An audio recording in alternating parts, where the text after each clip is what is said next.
Amreli letter કારનો વિવાદ હજી શમ્યો નથી। આ વિવાદમાં હરરોજ નવા વળાંકો આવી રહ્યા છે, પરંતુ જો વાત કરવામાં આવે અમરેલીના સામાજિક કાર્યકર્તા અરવિંદ રાણપરિયા વિશેની, તો તેમના દ્વારા હવે સરકારને એક ખુલ્લી ચેલેન્જ આપવામાં આવી છે। એટલું જ નહીં, તે હવે ઉપવાસ આંદોલન પર પણ ઉતરવાના છે તેવી પણ તેમના દ્વારા વાત કરવામાં આવી છે। શું છે સમગ્ર વિષય જોઈશું આજના આ વિડીયોમાં। નમસ્કાર, હું હંસિની અને તમે જોઈ રહ્યા છો નિર્ભય ન્યૂઝ।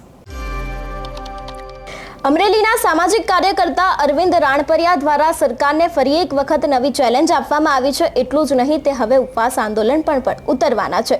સૌથી પહેલા તો તેમને સાંભળીએ કે તે આ વિષયને લઈને શું કહી રહ્યા છે। રાત્રે કલેક્ટર ઓફિસ આવ્યા હતા, કલેક્ટર સાહેબને મળવા કઈ બાબતે મળવા આવ્યા? નમસ્કાર અમરેલી જિલ્લાની જનતાને, ગુજરાત રાજ્યની જનતાને, ગુજરાત રાજ્યની અતિ સંવેદનશીલ સરકારને આજરોજ હું કલેક્ટર સાહેબને મળવા આવ્યો હતો। એક ચલણ 2025થી કૌશિક વેકરિયા અને લેટર કારના ફરિયાદી કિશોર કાનપરિયા વિરુદ્ધ અમરેલી રાજકમલ ચોક શહીદ સ્મારક પાસે અથવા તો કૌશિકભાઈ વેકરિયાના નિવાસ સ્થાને દેવરાજ્યા મુકામે ઉપવાસ ઉપર બેસવાનો છું। 1 થી 5 તારીખ સુધી એક ટાઈમ ભોજન, 5 થી 10 તારીખ સુધી ફક્ત પાણી ઉપર, અને 10 તારીખ પછી અન્ન અને જળનો બંનેનો ત્યાગ કરીશ। અને એક દીકરીના ન્યાય માટે મારા જીવનું બલિદાન આપવું પડે તો હું આપવા માટે તૈયાર છું। આ બાબતે કલેક્ટરશ્રીને મળ્યો।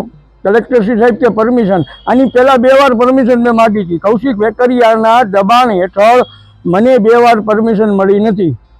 આ વખતે હું એકલો બેસવાનો છું।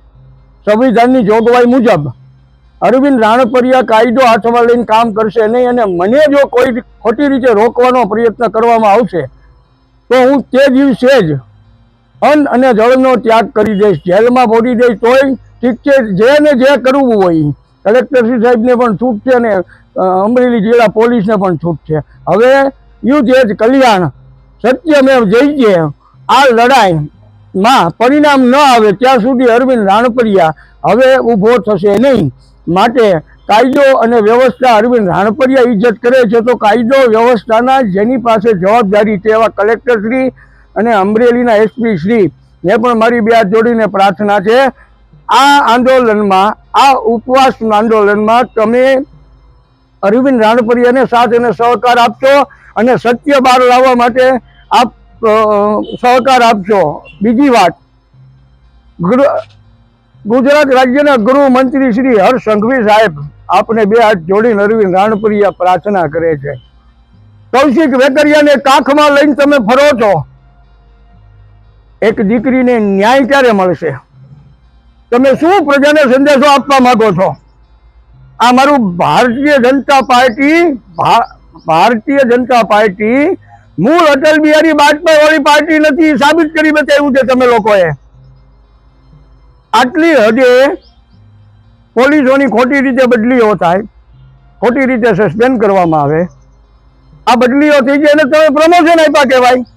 અમરેલી નાનું સેન્ટર છે અને બરોડા, કચ્છ આ સારી જગ્યાએ પોસ્ટિંગ આપ્યું, તમે તો પ્રમોશન આપ્યું કહેવાય ને આને સજા આપી ન કહેવાય, અને સસ્પેન્ડ કરો। અથવા તો પોલીસને સસ્પેન્ડ ન કરવી જોઈએ એના પણ હું હિતની વાત કરું। મુખ્ય ગુનેગાર કૌશિક વેકરિયા છે। કિશોર કાનપરિયાને મારીને મજારી બનાવ્યો છે પોલીસ તંત્ર, આખી ગુજરાત રાજ્યની જનતા, ગુજરાત રાજ્યની સરકાર શ્રી પણ જાણે, દિલ્હી સુધી આના પડઘા પડ્યા છે, છતાં હાથ ઉપર હાથ ધરીને બેઠા ગુજરાત રાજ્યના મુખ્યમંત્રી શ્રી। તમે એક દીકરીને ન્યાય ન અપાવી શકતા હો તો તમારે તમારા હોદ્દા ઉપર રહેવાનો પણ અધિકાર નથી। TR પાટીલ વિશે તો હું ઘણી વાર બોલ્યો છું, શું બોલવું મારે? 8,000ના પગારદાર, 100 કરોડ રૂપિયાની સંપત્તિના માલિક, શરમ આવવી જોઈએ। જનતાને લૂંટીને ભેગું કરેલું છે। સંવેદનશીલ સરકાર એક દીકરીની વારે ચડી નથી શકતી, શરમ આવવી જોઈએ બધાને। ગુજરાત રાજ્યના DIG સાહેબ, હજી અરવિંદ રાણપરિયા તમને 2 હાથ જોડીને પ્રાર્થના કરે છે, ગુનેગારોને સજા થવી જોઈએ। અસ્તુ, નમસ્તે, વંદે માતરમ, ભારત માતા કી જય, જય ભગવાધારી।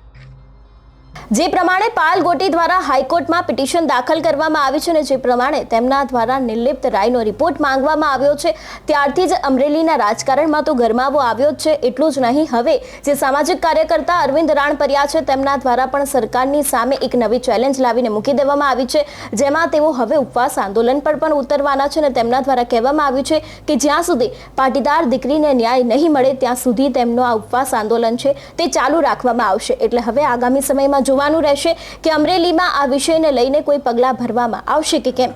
તમારું શું માનવું છે આ વિષયને લઈને અમને કમેન્ટ કરીને ચોક્કસ જણાવજો. તેની સાથે જ અમારી ચેનલ નિર્ભય ન્યૂઝને લાઇક, શેર અને સબસ્ક્રાઇબ કરવાનું ભૂલશો નહીં. નમસ્કાર.